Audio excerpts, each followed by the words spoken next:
Well, good morning.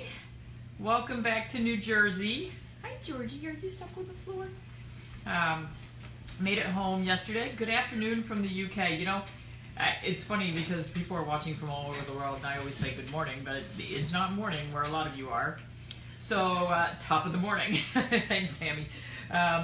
So that music that we were playing is our new music. A friend of ours is a musician and offered to write a Breakfast with Spaniels theme song. So that was kind of the first take on it, and he's still working on it. So that's kind of exciting. We're really getting professional here. The instructions we gave him were, think of puppies and kittens rolling around on the grass, so that's what he came up with. So good evening from Australia. Well, hi David, thanks for joining us. I'm sitting here petting Pooky, and I just found a knot. So knots make me crazy. That's I'm gonna have to go after that. Good morning from balmy Chicago. I cannot believe the weather. When we got home yesterday, it was like 70 degrees. It's supposed to be really nice again today. Explain the microphone. Oh, our microphone, apparently yesterday we had problems when we first signed on, and you guys said there was no sound, so we unplugged the mic and then we had sound.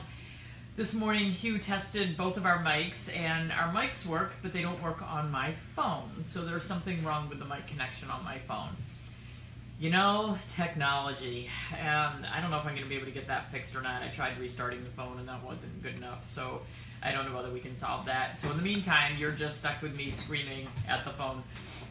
Yes, the kids did miss us. Apparently, Charlie was not nice to Scout the entire time we were gone. As a matter of fact, he tried to kill him, and luckily, Charlie boy does not have any teeth, but it's still mean and it makes me mad.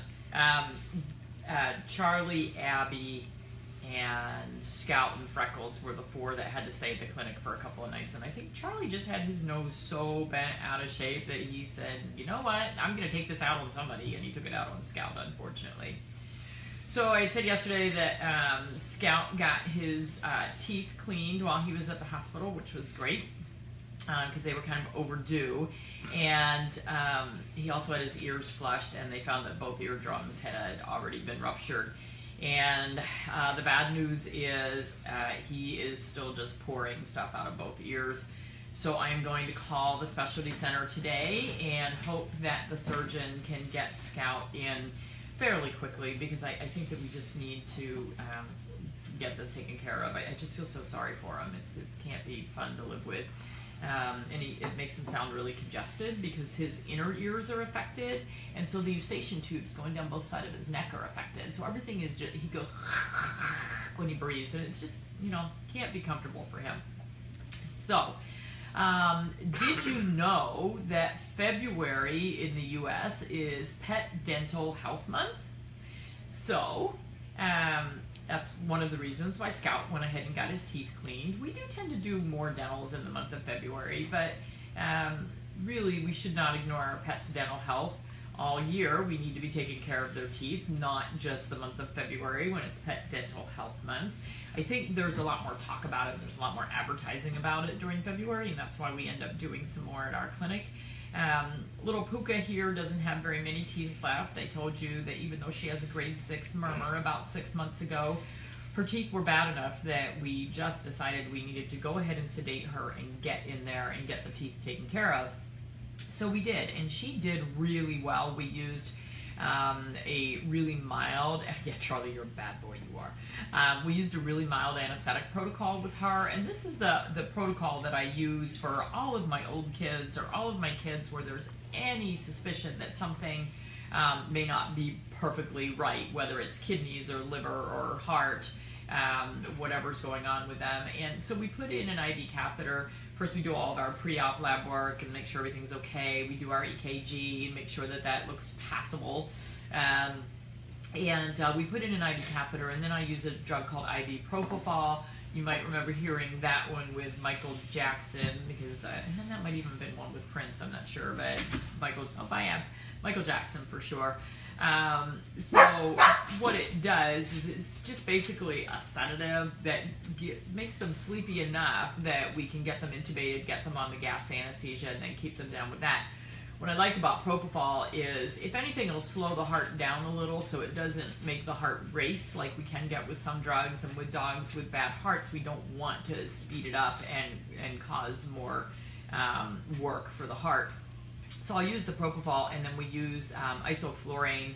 Sevoflurane would be another really good one. And we use that to keep the dogs under sedation. The great thing about propofol is that it wears off really fast. So if you just use propofol with nothing else, within 5 minutes the dog will be hopping off the table. How do you know that one of the organs isn't functioning well? We do blood work ahead of time, and that's how we know. And ideally we would do a chest x-ray ahead of time as well, to make sure that there's, particularly in older dogs, that there's no masses in the chest. We want to see what the heart size looks like, see if there's any lung damage or anything that we need to worry about as far as the dog being able to get oxygen well. But we're monitoring all that while they're under anesthesia as well.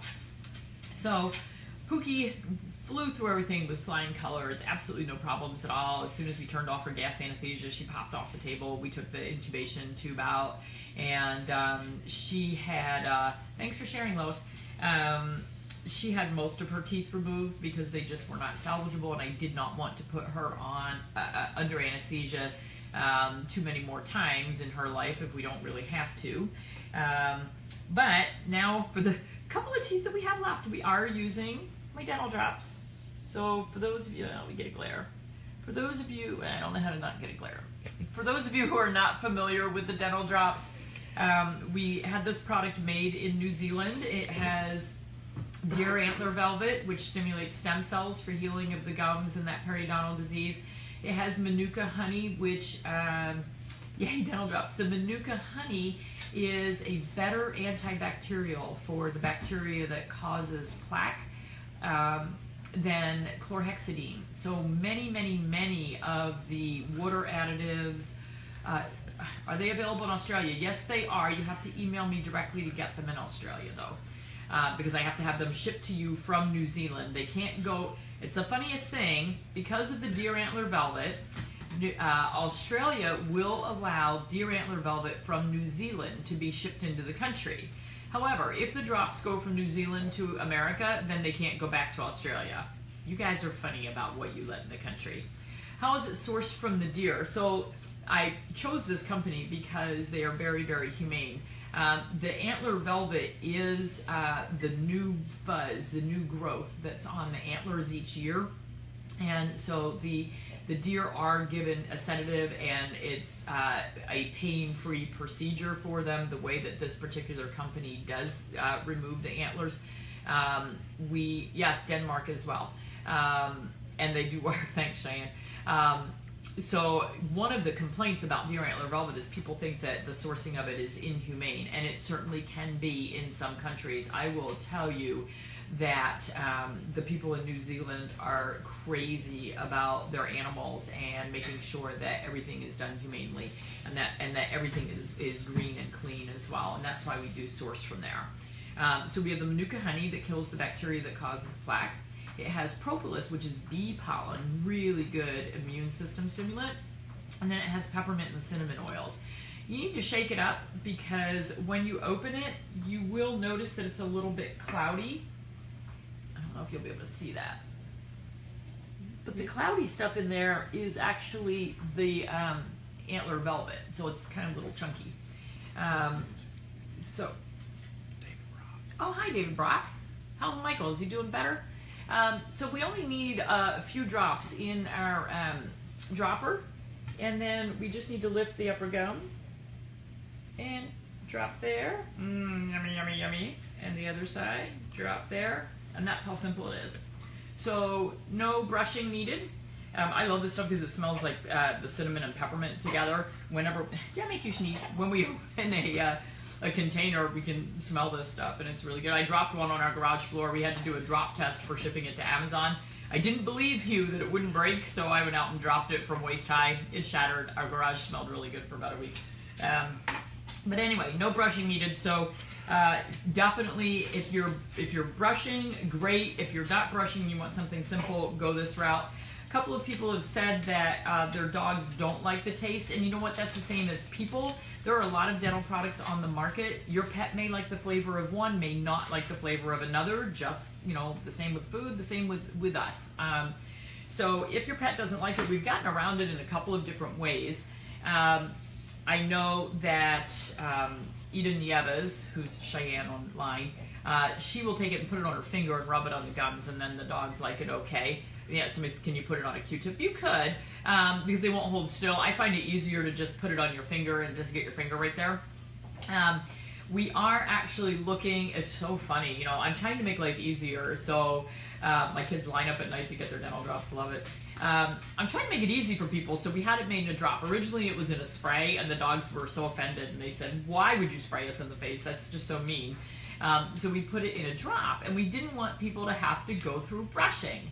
Well, at the expo last week, I had somebody who got really mad because they wanted a toothpaste, and they said, no, I absolutely want to brush. I said, are you kidding? So we're actually working on making a toothpaste with the same ingredients. I'm probably going to try mixing it with coconut oil. So it's in testing right now. We're mixing it with a couple of different things to see, you know, how that works. And if we can make that work, fine. In the meantime, if you want to mix a few drops with a little bit of coconut oil and use it to brush that way or to rub it on the gums, you can do that. So I just think it's funny we try to make things easy and then they're not. So, but that's okay. So I definitely will say, if you have 9 dogs like we do, you know, putting a couple drops in the mouth is a lot easier than, you know, having your 9 kids line up while you brush every single one of them, because I have yet to teach them to do it themselves. Let's see, this stuff is amazing. As I said last week, we scheduled a dental 6 weeks ago, and then when we went back, or 6 months ago when we went back, the vet said they didn't need a dental now, which is great. So we are getting really good results with the product.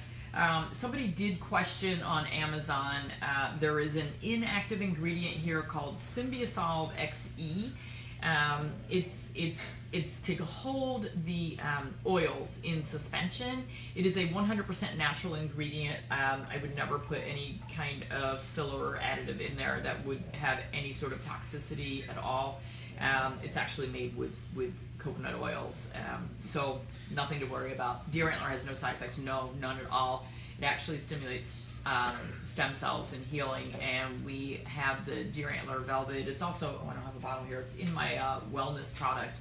The wellness formula is for joints, heart, circulation, and brain health, and immune system support. So microphone busted. I don't know what, both of our mics work, but they don't work on my phone anymore. I think my phone died somehow.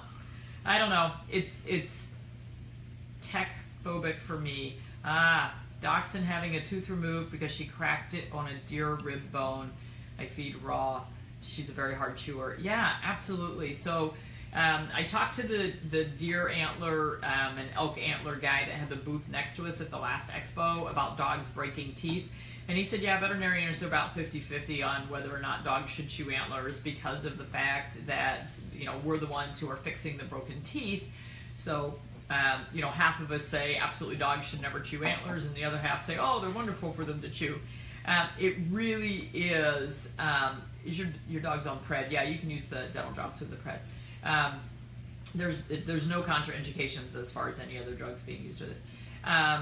So I do see a lot of broken teeth with antlers. I would be very, very careful with them, and just kind of know your dog and watch them. I mean, we see dogs that literally will just shatter their teeth, wear them down to nothing, wear their teeth literally down to the gum line, wear their gums down to the bone. These guys are crazy about them. They absolutely love them.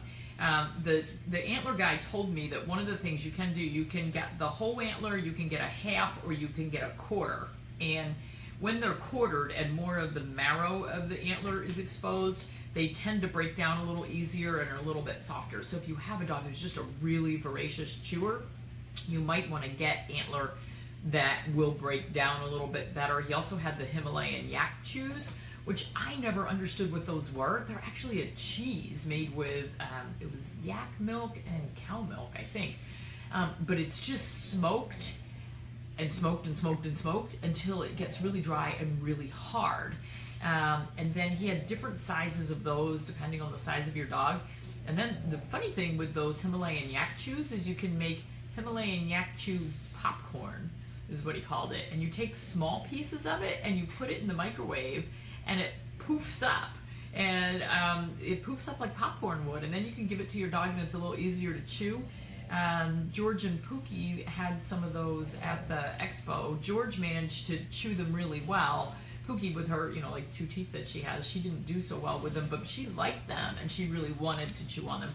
I broke it into really small pieces because I just didn't want her to, try to swallow one whole. So be really, really careful with whatever your dogs are going to chew. Check their teeth, make sure they're not breaking teeth, make sure that slab fractures on the big teeth on the side, very, very common, can be very painful, but dogs don't always stop chewing even though they're painful.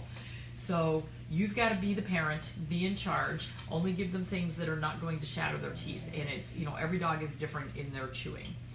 Okay, should all cracked teeth be removed? Cracked teeth should be removed if there is any pulp exposure or they're painful, or if, there's loose pieces that are moving around, those have to come out. But we do see some teeth that are broken off or cracked, where the nerves are not exposed and the root is not exposed. Those teeth can stay. Some people do have caps put on them, particularly the canine teeth. Okay, I get a busy day at work because it's a holiday for everybody else, so that means everybody's going to bring their pets to the office today because they're off work.